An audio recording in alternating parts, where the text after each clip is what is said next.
اعوذ باللہ من الشیطان الرجیم بسم اللہ الرحمن الرحیم۔ چھٹے امام نقوش امامت میں چھٹے امام امام جعفر صادق علیہ السلام کی زندگی نامہ ہم پڑھ رہے تھے۔ اس میں آج جو ہیڈنگ ہمارے پاس ہے پڑھنے کے لیے کہ تبلیغ امامت کی غرض سے نمائندوں کو بھیجنا۔ نمائندہ سمجھتے ہیں نا؟ نمائندہ یعنی اپنی جانب سے کچھ لوگوں کو بھیجنا، روانہ کرنا کہیں علاقے میں تاکہ وہ دین کی تبلیغ کو انجام دے سکیں۔ کہہ رہے امامت کی تبلیغ کی غرض سے نمائندوں کو مختلف علاقوں میں بھیجتے تھے۔ یہ ہماری بات کس سے چل رہی ہے؟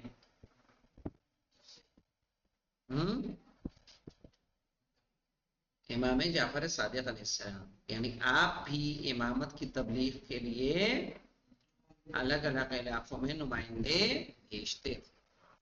انہی میں سے ایک مرتبہ کوفے کا رہنے والا ایک شخص امام کی نمائندگی میں خراسان گیا۔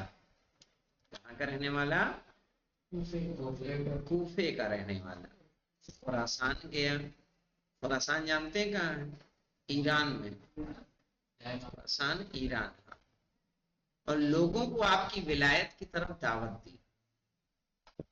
لوگوں کو آپ کی ولایت کی طرف دعوت دی۔ بعض لوگوں نے مثبت جواب دیا۔ کیا معنی ہوتا ہے؟ یعنی بعض لوگوں نے ہاں میں جواب دیا، ٹھیک ہے، اور اطاعت کی، اور بعض نے قبول نہیں کیا اور منکر ہوئے۔ صحیح نا؟ منکر ہوئے یعنی انکار کیا۔ ایک گروہ نے احتیاط کی، یعنی فتنے سے پرہیز کے عنوان سے کوئی جواب نہیں دیا تاکہ کوئی فتنہ نہ ہو، وہاں ان کی کوئی مخالفت نہ کرے۔ نہ انہوں نے ہاں میں جواب دیا نہ میں جواب دیا۔ پھر ان تینوں گروہوں میں سے ایک ایک شخص امام جعفر صادق علیہ السلام سے ملاقات کے لیے گیا۔ اس سفر کے درمیان تیسرے گروہ کے نمائندے نے اپنے ایک ہم سفر کی کنیز کے ساتھ بدکاری کی۔ یعنی تین لوگ ہیں، تینوں میں سے ایک کی کنیز کے ساتھ اس نے زنا کیا، اور کسی کو اس بات کا علم نہیں ہوا۔ تیسرا شخص کون؟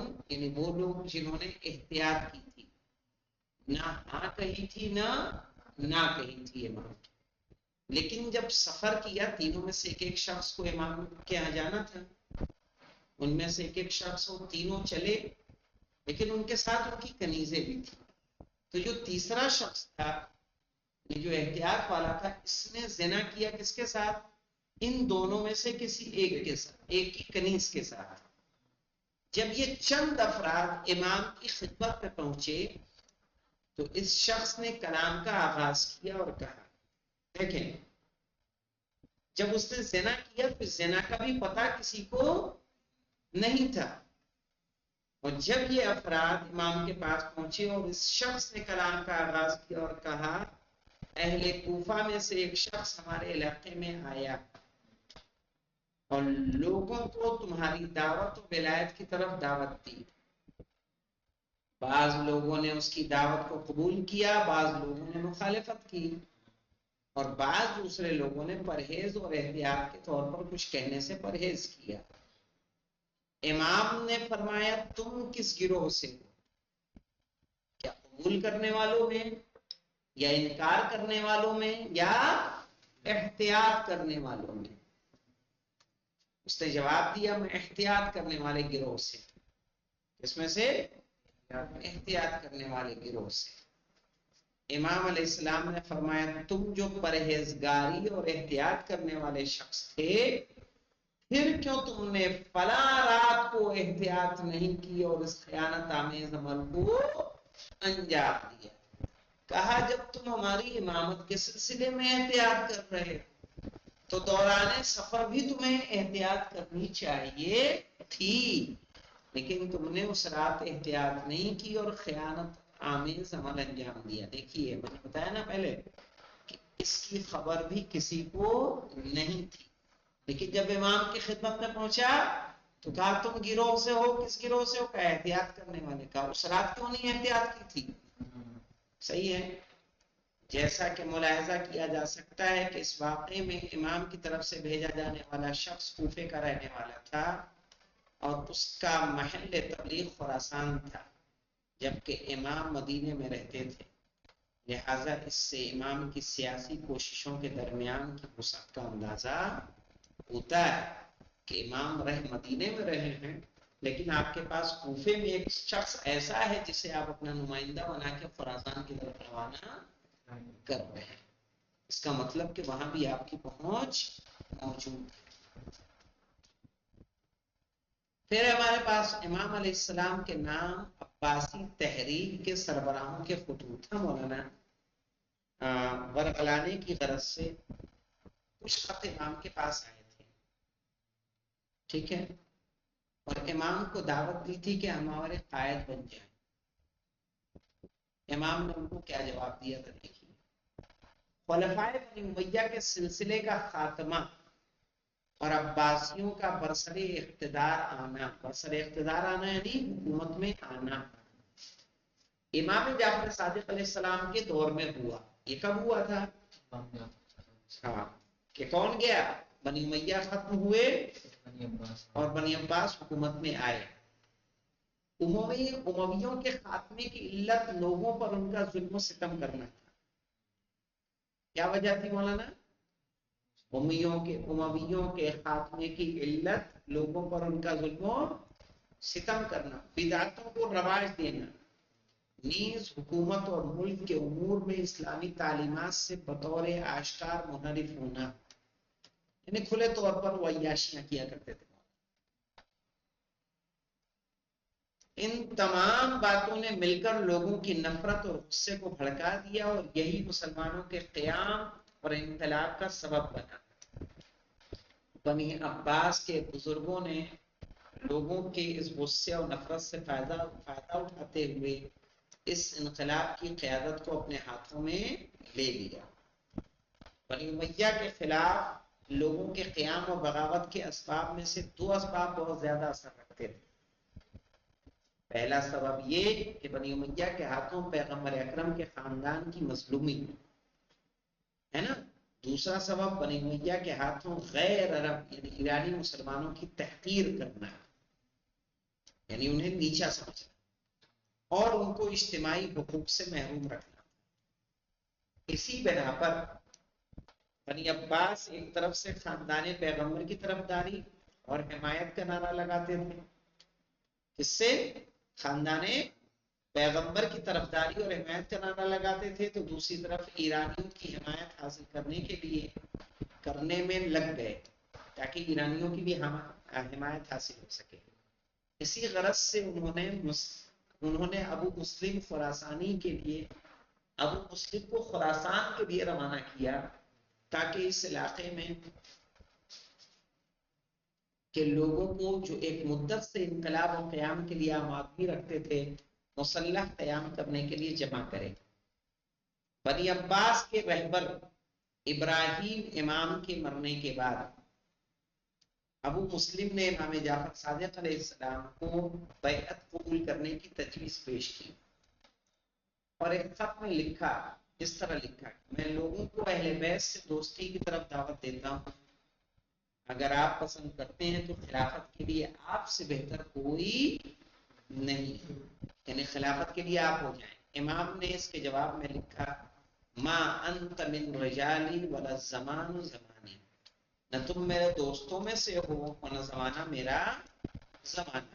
یعنی امام نے شارٹ میں جواب دے دیا کہ ظاہر ہے حکومت ہماری بننے والی نہیں ہو، تم میرے آدمی بھی نہیں، میرے دوست بھی نہیں، تم میرا بھلا نہیں چاہتے. اسی طریقے سے فضل کاتب کہتا ہے کہ میں ایک دن امام جعفر صادق علیہ السلام کے پاس تھا کہ آپ کے پاس ابو مسلم کا ایک خط پہنچا. امام نے قاصد سے فرمایا، تمہارے خط کا کوئی جواب نہیں ہے، میرے پاس سے دور ہو جاؤ. امام نے اس قاصد کو کیا بتا دی؟ بھیج دیا واپس. کہا تمہارے خط کا میرے پاس کوئی جواب نہیں ہے، میرے خط سے میرے پاس سے دور ہو جاؤ.